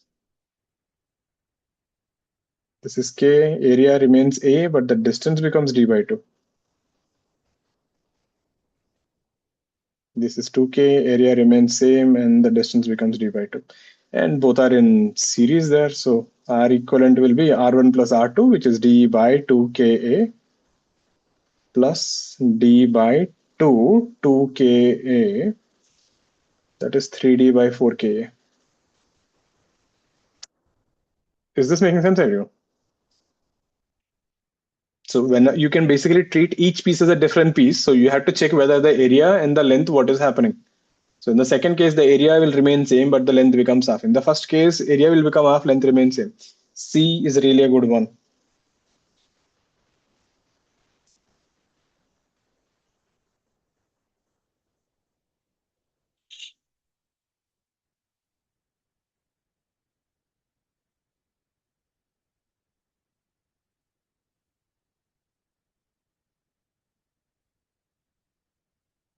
Now, if you try to do this way, so K, generally this is what happens. People think the 2K and 3K, right? They're in parallel.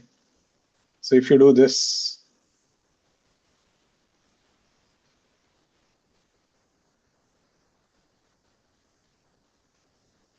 this is wrong. Getting it? This is not true. 2K and 3K are not in parallel. Why? Ask yourself. If you look at this region here, let's call it that region, upper region. And if you look at this bottom region, do you think the upper and the bottom are identical? They're not same, right? If they're not same, think of like this. Let's say you're going from Mumbai to Pune and you have a highway, okay? You have one beautiful highway. The second highway, the first half is looking exactly same, but the second half is a kacha road. Do you really think same amount of traffic will go in both the roads just because the first half is same? No, right? They're different. Since the upper half and the lower half are not identical, the interface will not have same temperature. So here, this will have some temperature T1 and this will have some temperature T2. So if the interface has no same temperature, what is the temperature difference? So let's just call this T3, T4. Since upper and the lower half are not identical, the interfaces do not have same temperature. If the interface ka temperature is not same, T3 minus T2, T4 minus T2. Can you see the temperature difference is not same? What is the definition of a parallel capacitor or parallel resistance? They should have same temperature difference. They do not have same temperature difference.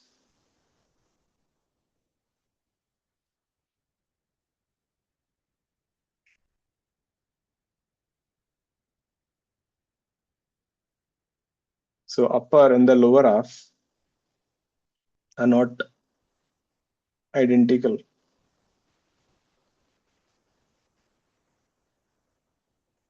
Therefore, the interfaces do not have same temperature.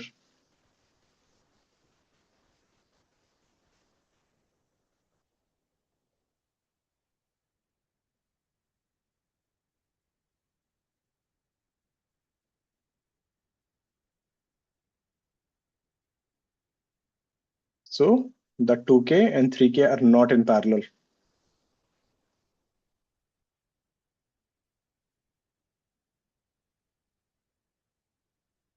So you have to be careful there. So how do we solve this? So we split this into 4 pieces basically. Because the argument is whatever flows on the top will continue flowing on the top. So we can split this into, this will be K, area A by 2. So whatever heat is flowing here, the same will flow. Whatever heat is flowing, that will flow same. So the upper two are in series, the bottom two are in series, and the total top and the total bottom are in parallel because they have the same temperature difference. So this is how we do this thing. So this is D by 2. This is K. This is A by 2. This is D by 2. So all areas will become half, all lengths will become half, and yeah.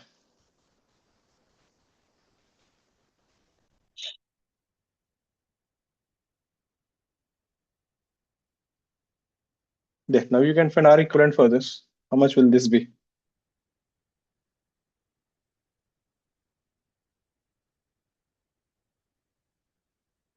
This will be D by KA, D by KA, and D by 2KA, and D by 3KA.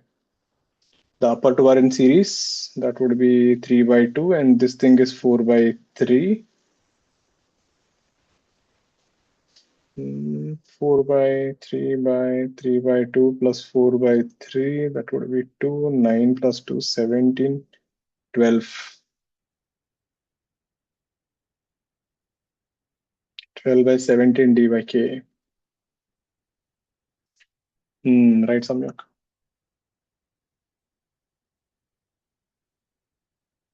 It's not they can have different temperature, right? Matlab, see, this is not a conductor. This K, right? Think of like this thing, na? If your heat flow is different, you can have, so think of like this. When you take a conductor, right? Just imagine there's an imaginary small cut here. So can't you just treat this as two different pieces here?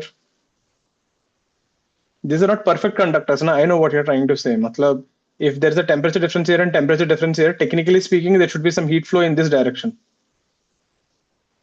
Right? So we are not considering that. We are ignoring it because remember, we are taking only the heat flows in this direction. No? We are ignoring any heat transfer within the conductor. So that's negligible. We are assuming that is not the case. So because of that only, right? This question first time, right, actually appeared in 2019 or 18 NEET exam. So there is a small controversy there. Like, so the NEET ka question was this. What they did smartly, right? They kept actually three plates. There are three parallel plates. And then what they said that this is filled with K. This is filled with 2K. And this is filled with 3K. Now, because that whole middle plate is conducting, this is T1. This whole plate is conducting, so that will have same temperature. This is a conducting plate. It's basically a perfect conductor, so meaning you cannot have a temperature difference. So that will have some temperature T3 and this whole thing will be T2. Clear? Now, because that middle plate is a conducting plate, now you can argue this and this will be in parallel because you have the same temperature difference. But in the previous case, this boundary, right, cannot have the same temperature. So you will actually get a temperature differential at the boundary. Like I said, right, imagine if you have two roads, one beautiful highway and the second highway, you have a kacha road like this. What will happen? Initially, the traffic flow will be same, but there'll be a big traffic jam in this junction, isn't it? So if you see the interface, right, this junction and this junction will behave differently. Making sense? So heat will start accumulating more at one junction and you get, so in this case, right, you can do like this. This is right. So be careful with that. Is there a plate in the middle or there's no plate in the middle? If there's a plate in the middle, this is right. And this is what was asked in NEET. But then what happened later on sometime, right, people forgot about the plate and they started asking the question. And then the whole thing changed. So you might see this question in some other books and they will give you this. So just check whether there's a plate or not in the middle. Clear with this? It's a good question. So exact same question again you will see in capacitors where they'll call K as dielectric constant. Let's see one more.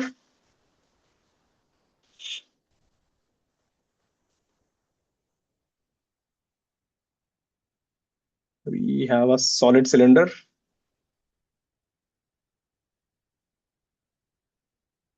with a cavity.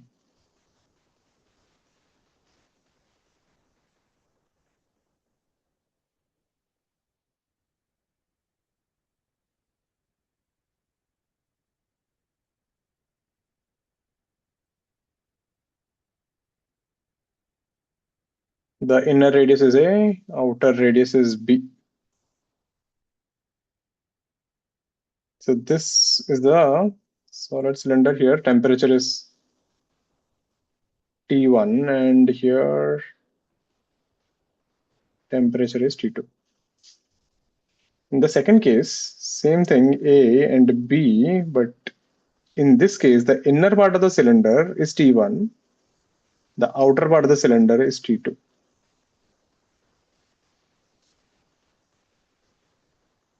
So basically here the heat is flowing this way, left to right.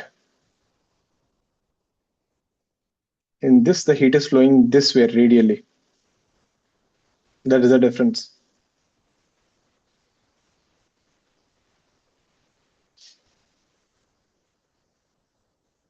This is a solid cylinder with a cavity.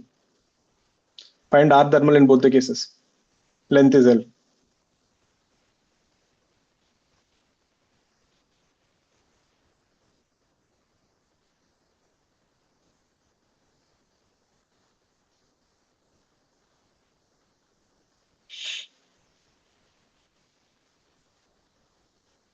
Inner and the outer radius are A and B.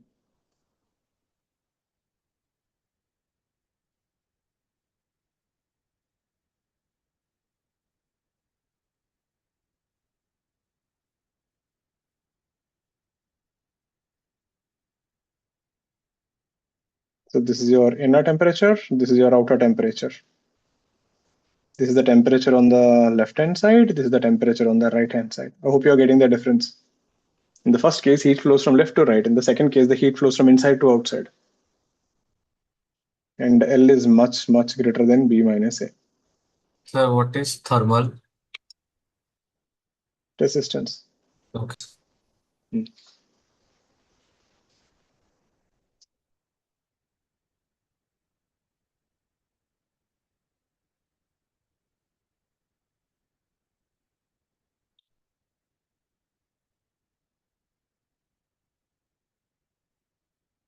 I should give them as two different questions.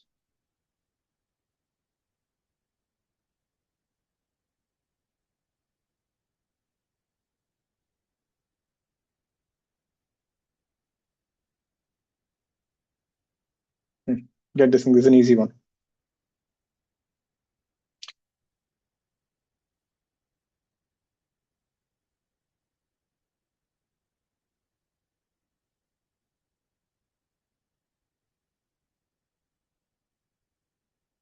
What is the first answer? First was easy, right? So our thermal, what is the formula? L by Ka, what is L? L is the length along the heat flow. The length is L. K, and what is the area? The area in which the heat is flowing, which is pi into B square minus A square. Because when you take that thing, the heat is flowing in this region, right? So this is the area we are talking about.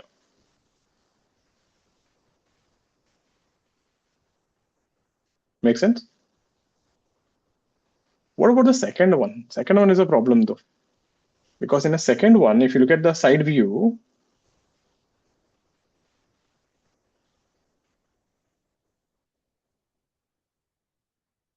the heat is flowing like this and the area is not constant. We have to integrate. Try. Then we are starting with the integration. So next class we'll be doing extensively pretty good integration problems.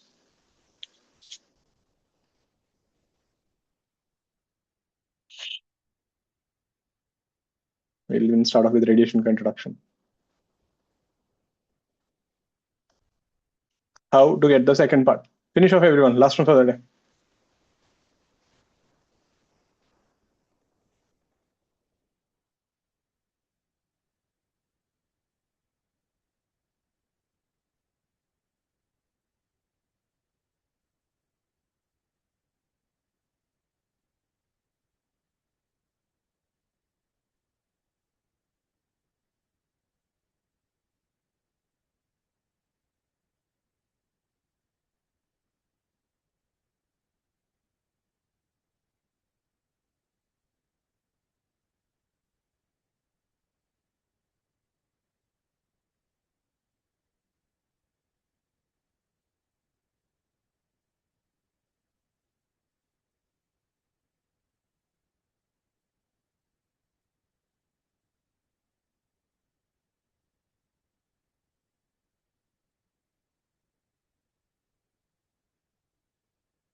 Let's see.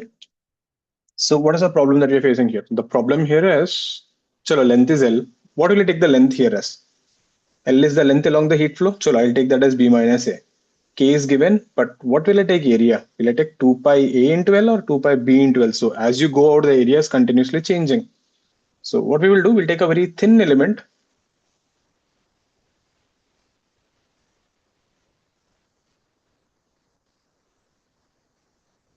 So you're taking such a thin cylinder.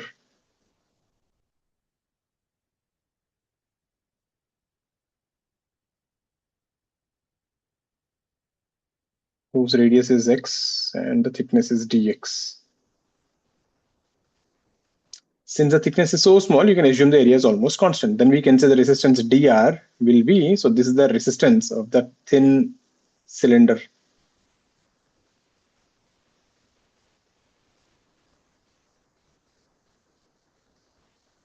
Which will be the length dx thermal conductivity, and the cross-sectional area is 2 pi xl. So the area is this is the surface area of the cylinder. So heat is flowing along the surface outside.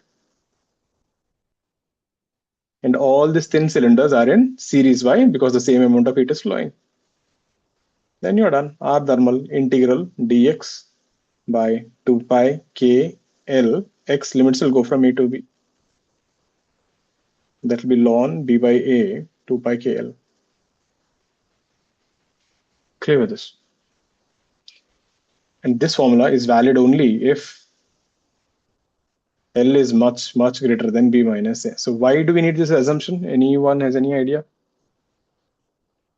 Why is L must be much, much greater than B minus A? What happens if it is not? That is how they'll frame a question in advance, more than one choice. They'll give this answer and they'll say this is valid for any length, and they'll say this is valid only when L is much, much greater than B minus A.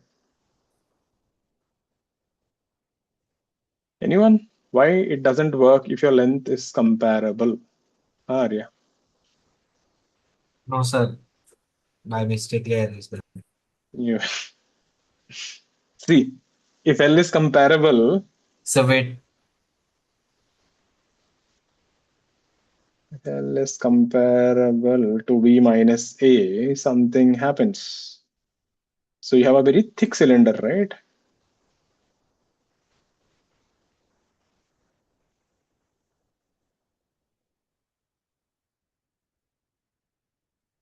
Then what happens? Look at the heat flow.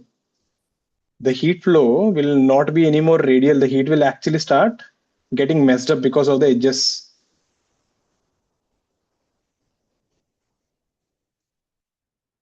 So heat is not radial along the edges.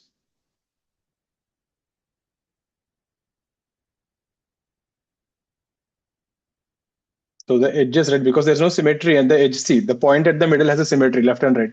As you keep going to the edges, it's not symmetrical anymore. And therefore, the surface area is not perpendicular. Surface area 2 pi xl is not perpendicular to heat flow. You can't use the formula. You can't solve the question. So L has to be much, much smaller than B minus A. Clear with this? This is also called as, fringe effect. We will again hear this word in capacitors. So whenever you have a system, the edges always mess up the thing, the flow, the charge flow, and everything, because they're not symmetrical. All clear with this? There, that would be the last one for the day. So please make sure to go through the notes, right? And for some reason, I don't know why people are exhausted and someone already left even before I'm saying class is over. So this tells how serious these people are. I think I should just note down these names and I should call them and ask them why they're leaving.